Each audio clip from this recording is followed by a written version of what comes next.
Welcome to the Gore Club Podcast, 31 nights of Halloween. So instead of doing 31 days, I'm going to do 31 nights because it just makes sense. I'm a night person. You're probably a night person. And if you're not a night person, please join us. You'll be happier with your life.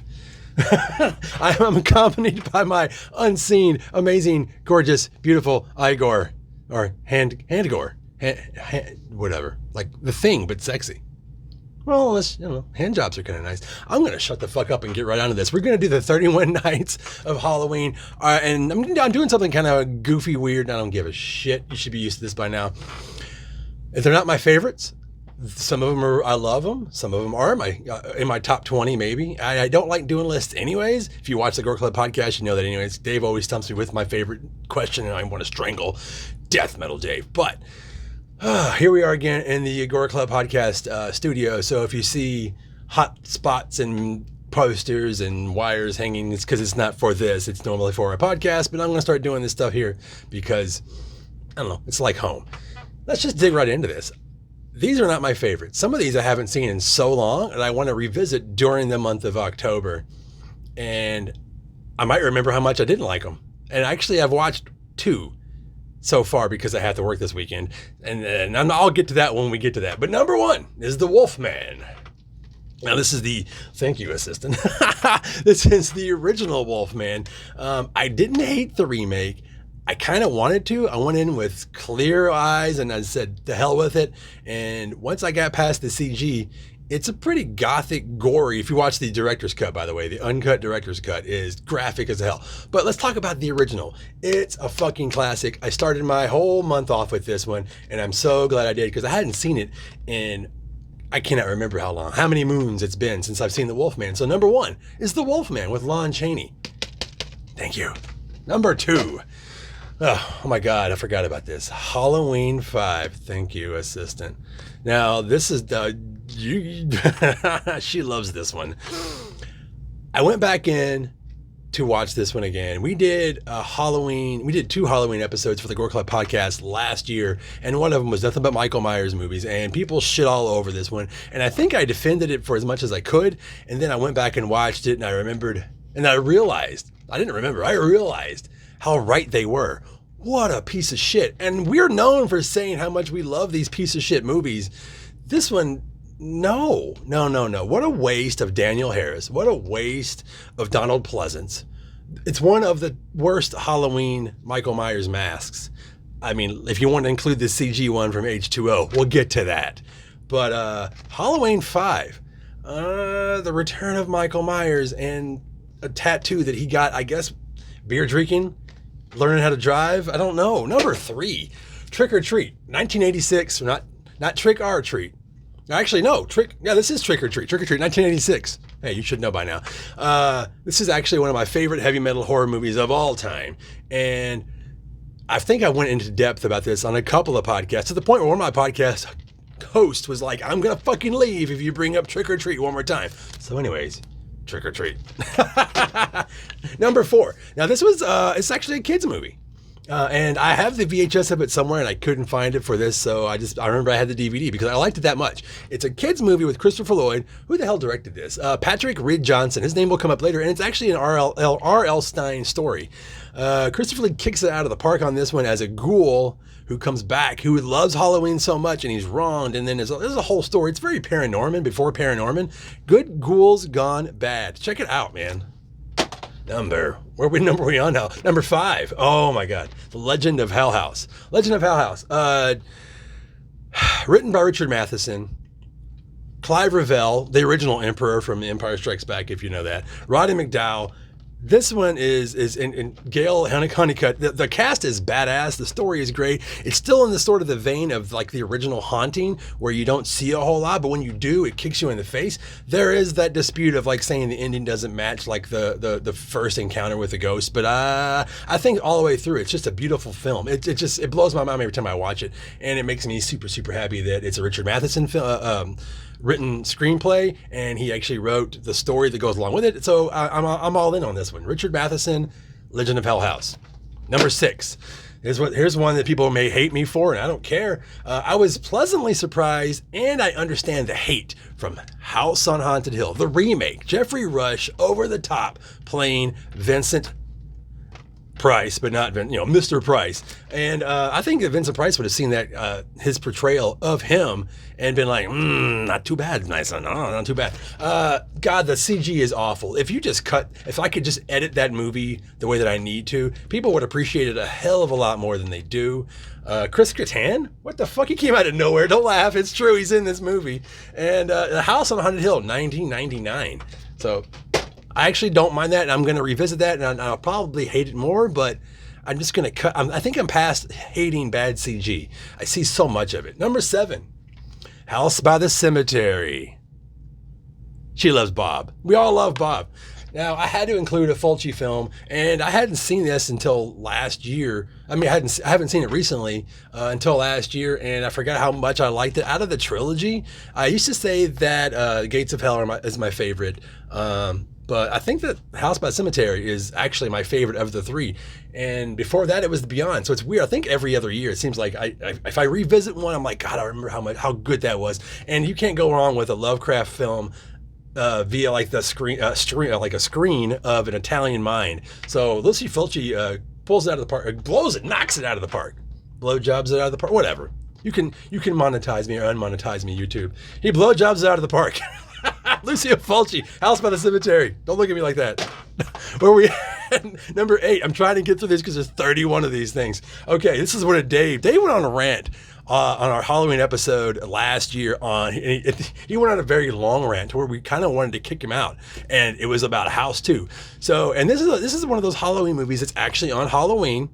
And I enjoyed it because I like stop motion, I like fantasy, I like horror, I like a little laughs. It does have a couple of scares, but it's all about the tongue-in-cheekness of this movie that makes it so much fucking fun to watch. And it's like a feel-good movie. I can put it in and fall asleep, wake up and go, oh, I like this movie, and pass the fuck out. All right, sorry. Moving on. Oh, you can't have Halloween without Pumpkinhead. Pumpkinhead. I mean, based on a poem the guy who wrote the screenplay based on, it's fantastic.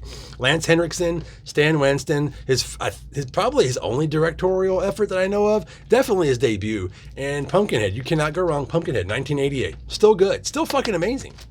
And if you actually want to see us, we did we did a reaction video to Pumpkinhead 3. Yeah, now that's a movie, as Ace would say. That was a movie. It wasn't a great movie, but we did it and we made it through, and I'm still here to tell the tale. So, where am I at? Number 10, the Goregon. I love Hammer films, and I had to kind of dig through some of my favorites to kind of get through to remember one that I loved as a kid. So I'm going to revisit this. Sir Christopher Lee, Peter Cushing, Barbara Shelley is a role that I think she did after Dracula's Prince of Darkness. If I'm wrong, talk about it in the comments. But I love just going off the top of my head with some of this stuff. But the Goregon, it's lurid, it's beautiful. It still has that old like 3-strip Technicolor kind of look to it. The Goregon, the Hammer, it's a Hammer film. Please check it out. It's by Terrence Fisher, who actually directed all of the original, like The Mummy for Hammer films. He did The Curse of Frankenstein. He did The Horror of Dracula, and like also the Goregon. Now, oh shit, I forgot about this. Holy crap, I forgot to put this on the list. VHS 2. I liked the first VHS, but VHS 2 really amped it. It amped it up. It amped up the scares. I think the story's better. Everything's structured better. The Adam Wingard's great. I actually wrote down that Greg Hale came back. Eduardo Sanchez. Those guys actually did a television show called Freaky Links that I really liked after they did Blair Witch, and then of course they did another found footage. But it took me a while to find this one. This one actually has the Blu-ray and the VHS for VHS.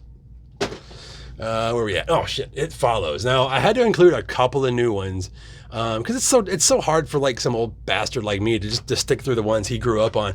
It Follows. I had a friend who came to the Gore Club, the actual Gore Club, and suggested this film, and I was like, man, whatever, new movies suck.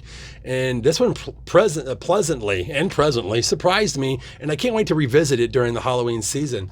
You can really tell that he loves John Carpenter films, and definitely came out in this film, and it's fantastic. House of Frankenstein. You cannot go wrong. This is one of the original movie monster mashups. House of Frankenstein, directed by Earl C. Kenton, and it's a whole. It also has one of my favorite looking Frankenstein monsters. You're not supposed to say that, but it is Glenn Strange. It's the one that his face is just. It's when I look at that, it's pure monster. Something about Karloff. Karloff is classic ghoul. It's like more of a cleaned up version, even though it's the original and it scared the hell out of the whole nation, the whole world. The House of Frankenstein with Glenn Strange, Boris Karloff, John Carradine as Dracula. It's fucking awesome. Lon Chaney is the Wolfman. I can't wait to revisit this for Halloween. Oh, now we're talking about Halloween H2O 20 years later, which is kind of redundant. We know.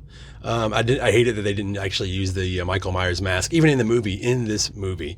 And it's what is it? What's it called? A retcon? Please explain a retcon to our viewers. A retcon, or retroactive continuity, is a literary device in which established diegetic facts in the plot of a fictional work, those established through the narrative itself, are adjusted, ignored, or contradicted by a subsequently published work which breaks continuity with the former. Awesome. Yeah, all that stuff. It's like its own reboot within a reboot of its own idea, and it cuts out it cuts out all the thorn, it cuts everything out technically, and just does its own, which they did again in 2018. But I was actually surprised by this one. I'm kind of excited to go back and look at this one again. The 90s are kind of like the new 80s, where we like House of a Thousand Corpses and The Wrong Turn. We're bringing in the 70s vibe for horror nerds again, and then we just went through the 80s, and now I think the 90s are hitting, and this is definitely kind of that feel. But like this one, the problem with this one I remember is that like I had Scream on the brain, and I don't think I appreciated it nearly as much. And then I remember the fucking CG mask that just comes out of nowhere, and you're just like, whoa, okay, H2O. I'm going to try to enjoy it. I'm sure that I will. If I remember correctly, I actually liked this one. And it's been so long. I mean, I know my memory, I just watched so many freaking movies, but Josh Hartnett was actually good. I remember that. And, fucking LL Cool J, man. Oh, here's one. This one always divides so many people. The Witch. Let's see. Robert Eggers, is that who directed this? Now, he did The Lighthouse. I love The Lighthouse. I like this style of horror film. I like it slow sometimes. Sometimes I like it hard and crazy and gory. And this one just creeps upon you, and it's like the moment you see Charlie, who plays Black Phillip, the goat, do his thing. I don't want to spoil it. We spoil so many things on the podcast, and we spoil so many things on this channel. And when the moment hits, you're just like, fucking knew it! I probably just spoiled it anyways. The Witch. Where the hell am I? Oh, The Resurrected. Dan O'Bannon. Okay, Dan O'Bannon had just did Return of the Living Dead, and this was his next, and I believe his last movie that he directed. Based off Lovecraft's Case of Charles Dexter Ward. Chris Sarandon is fantastic in the dual roles, if you know that story at all.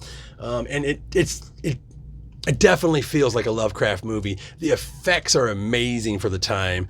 Everything's practical. Everything just looks like it stinks, like it's just moldy and mildew. And The Resurrected, baby. Let's just move on.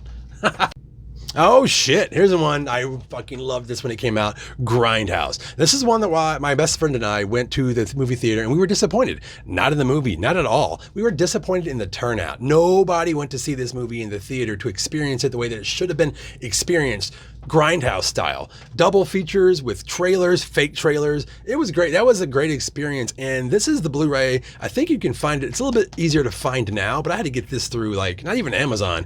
I had to bend some fingers and get some shit done to get this Blu-ray of the theatrical cut of the film. And it's actually on the special features that has the hobo with the shotgun trailer that won the contest that guy could actually make hobo with a shotgun. So that's pretty awesome. Grindhouse. I can't wait to revisit this basically 3.5 hour movie. Oh my gosh. Oh, thank you. Malevolence. This is another one that either people love or they hated. And it is a huge homage to every slasher movie you've ever seen, and when you see it, you're like, oh, that's from Halloween. Oh, that's from Friday the 13th. Oh, that's a little bit of the Texas Chainsaw Massacre. And I actually thoroughly enjoyed it. Very low budget, and the guy who directed this, Stephen Mina, he actually did the prequel, and I believe there's actually a prequel to this. I cannot remember. Bereavement. And he actually did another film called, what was it? Oh, something Massacre. I'm sure I wrote it down. So a Brutal Massacre. Thanks for my note. I'm glad I have notes. Brutal Massacre, which is actually kind of a mockumentary of the making of Malevolence, and it's got Gunnar Hansen in it. So if you can check out any of these, Malevolence, Bereavement, or Brutal Massacre, you should. Thank you, Steve Mena. What's next? Number 18. We're rolling along now. Pete Walker gave us House of the Long Shadows. If you're like me, you love those old school, like, dark house movie mysteries, and like you don't know who the killer is. There's a monster upstairs, practically. It's probably a family member. This is it. This is the one you want to see. This is actually one of the last movies these people were in. It's Vincent Price, Sir Christopher Lee, Peter Cushing, Sheila Keith, who doesn't get talked enough about. She was in Frightmare. I really enjoy that movie too. So thank you, Pete Walker, for putting this whole collection of people. John Carradine as the old man. I mean, it's like Desi Arnaz Jr. is in this. Remember Desi Arnaz and Lucille Ball? Whatever. I'm old. House of the Long Shadows.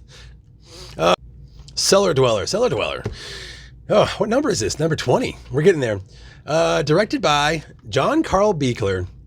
Special effects by John Carl Buechler and his, was it IMM? I can't remember now, but I cannot remember for the life of me. Doesn't matter. His effects are very noticeable, especially back then. This is a Charles Band movie. Also, he'd produced that, and it's Empire, when Empire was the shit before they became Full Moon.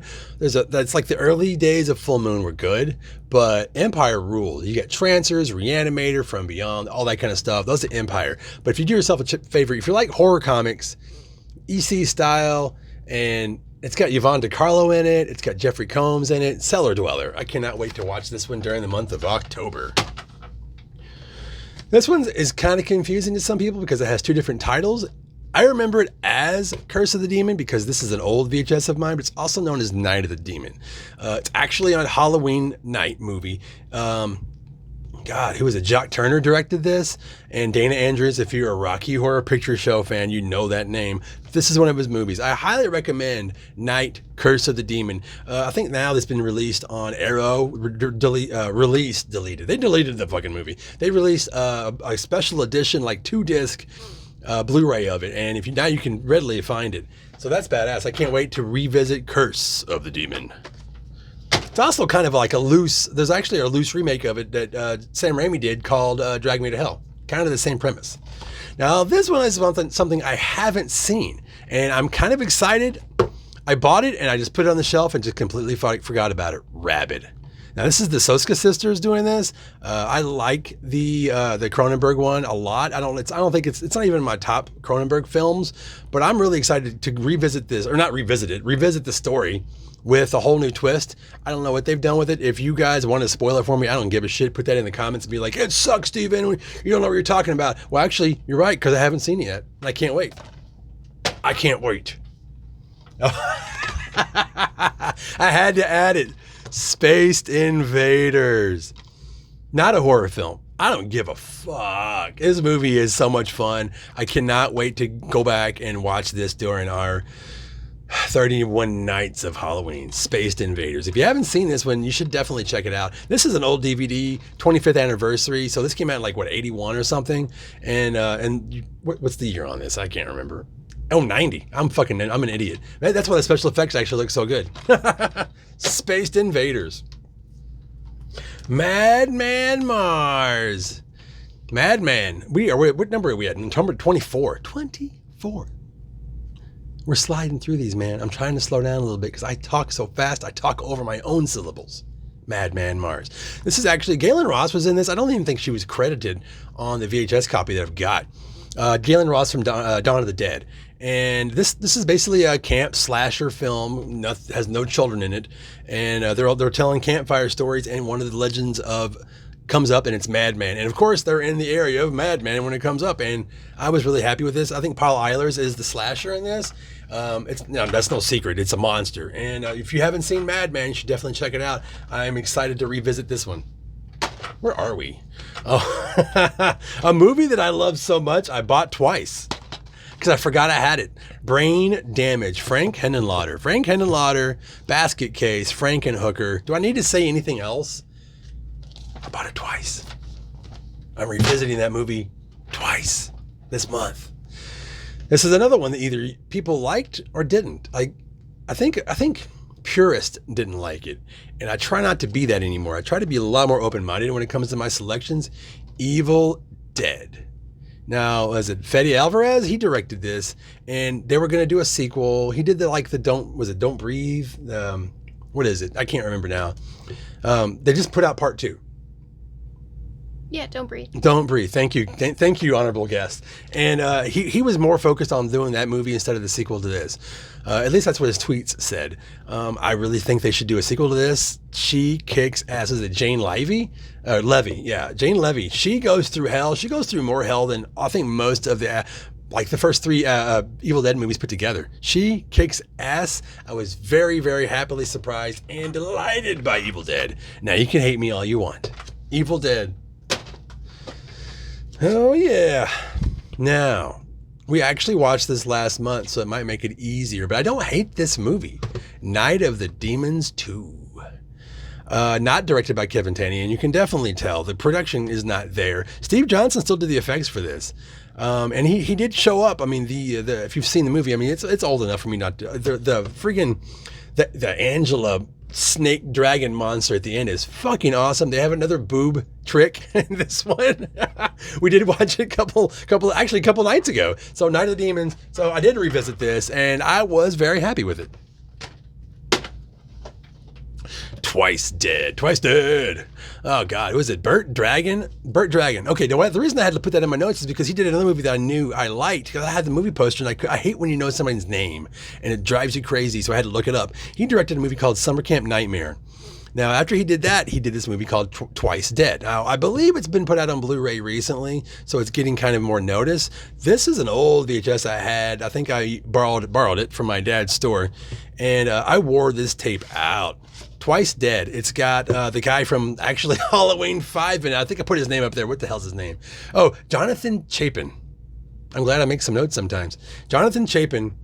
Actually, I can't spoil it. Shit. Okay, I won't. Twice Dead. That's the theme song. Twice Dead.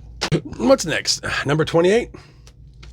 I had to pull out one from one of my favorite Italian directors of all time, Mario Bava. Mario Bava's Black Sabbath. It's basically, it's 3 stories in one. Boris Karloff is kind of the host, and it's like the horror host, and he's one of my favorite stories in there called The Vertilac. I'm not going to spoil it for you. It's pure Mario Bava. I'm a big fan of like Blood and Black Lace, Whipping the Body, and it's the same cinematographer of those 2 films. And this movie definitely looks amazing. You can see it's all done on sound stages, which I kind of like. It gives you that Hammer film, even though it's an Italian film. Black Sabbath, Mario Bava.